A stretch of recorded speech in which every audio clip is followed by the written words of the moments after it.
Bismillahirrahmanirrahim. Assalamualaikum warahmatullahi wabarakatuh. Alhamdulillah. Wassalatu wassalamu ala Rasulillah. Asyhadu an la ilaha illallah lahu la syarikalah wa asyhadu anna Muhammadan abduhu wa rasuluhu la nabiyya wa la rasula ba'dah. Alhamdulillah. Puji syukur kita kepada Allah Subhanahu wa taala di mana hari ini kita kembali diberikan kesempatan untuk menikmati kembali asyam, yaitu matahari ya. Dia usyam, yaitu cahaya matahari, sehingga kita hari ini bisa kembali beraktivitas ya. Ada yang belajar mencari ilmu, ada yang mencari rezeki, fadilah keutamaan Allah SWT berupa karunia, ada yang berdagang, karyawan dan sebagainya. Karena juga yang beramal, ada yang sholat duha, mungkin ada yang lagi saum ya. Semua itu untuk mengisi hari-hari kita hari ini.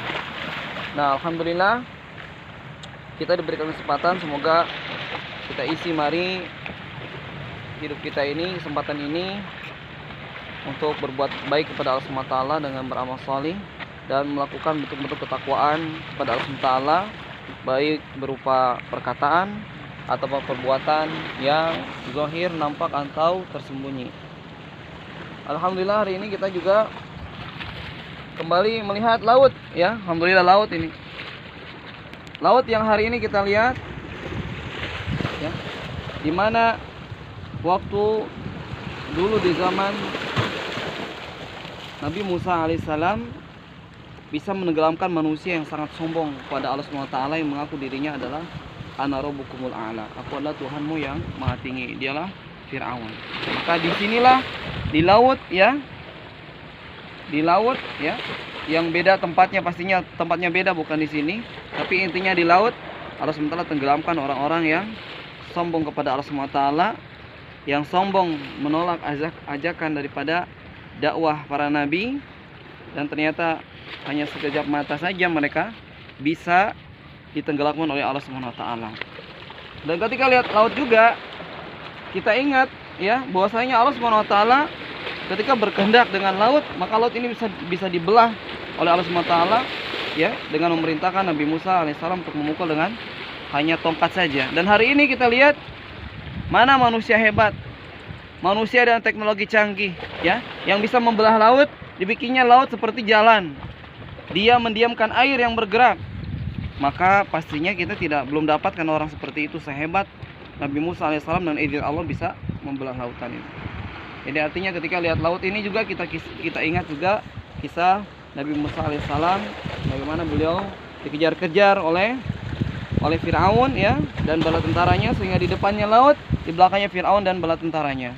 Sehingga orang-orang yang bersama dengan Nabi Musa pun sudah mungkin berputus asa bahwasanya kita pasti didapatkan atau ditangkap oleh Fir'aun. Tapi Nabi Musa alaihissalam berkata, Inna ma'iya rabbi sayahdin. Inna ma'iya rabbi sayahdin. Inna ma'iya rabbi sayahdin. Sungguhnya Rabbku bersama dengan aku, pasti Allah memberikan petunjuk. Ternyata benar, ketika Allah Subhanahu wa taala memberi petunjuk, cukup membelah aja lautan dengan tongkat, bukan dengan pedang, bukan dengan tank wajah, bukan senjata, tapi dengan hanya tongkat saja, yang dimana tongkatnya pun tongkat biasa saja, bukan terbuat dari emas, batu dan sebagainya, tapi dengan izin Allah yang biasa-biasa itu juga bisa hebat dengan izin Allah Subhanahu wa taala. Maka terbelahlah laut, maka berjalanlah Nabi Musa dan umatnya yang mengikuti beliau di laut itu sendiri. Maka pun Fir'aun mengejarnya, dan hari itulah Fir'aun dan bala tentara pun mati ditelan oleh laut dengan izin Allah Subhanahu wa taala. Begitu saja yang bisa disampaikan. Semoga apa yang disampaikan ini bisa mengajak kita untuk berpikir kepada Allah SWT, untuk membersihkan kembali Allah SWT, untuk meyakini bahwa Allah SWT kuasa ya membelah air dengan izin Allah SWT, dan Allah SWT bisa kuasa juga untuk memberikan sesuatu kepada kita yang dimana mungkin kita tidak percaya itu pasti bisa. Itu saja. Wassallallahu ala nabiyina Muhammadin wa ala alihi wa sahbihi wasallam.